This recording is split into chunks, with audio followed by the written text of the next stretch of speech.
তোমরা যদি কেউ এই দুইটা ছবি থেকে একটা ছেলের নাম বের করে দেখাতে পারো তাহলে ঠিক আছে, এই যে স্মার্ট ওয়াচটা আছে পুরস্কার দিয়ে দেবো। তোমরা কেউ পারবা?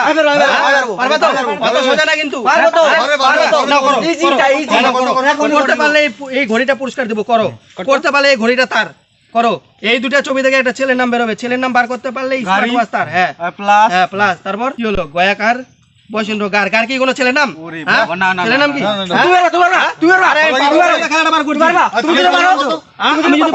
আমি যদি পারি কি দিবা বলো? এটা হলো কি? কার, ঠিক আছে? কয়াকার বৈষ্ণব কার, ঠিক আছে? যোগ এটা কি? টিক। টয়সি আর ক, টয়সি ক টিক, তাহলে কি হলো? কার কার, ঠিক আছে? টয়সি আর ক, কার্তিক। কার্তিক একটা ছেলের নাম কিনা বলো? কার্তিক একটা ছেলের নাম কিনা বলো? আপনি যদি আপনার মায়ের স্বপ্ন পূরণ করতে চান তাহলে ভিডিওটিতে একটি লাইক করে চ্যানেলটিকে সাবস্ক্রাইব করে কমেন্টে আই লাভ ইউ মম লিখতে ভুলবেন না। আর হ্যাঁ, এটি কোনো কসম ব্যাপার না। আপনি যদি আপনার মায়ের স্বপ্ন পূরণ করতে চান তাহলে এটি ফলো করুন।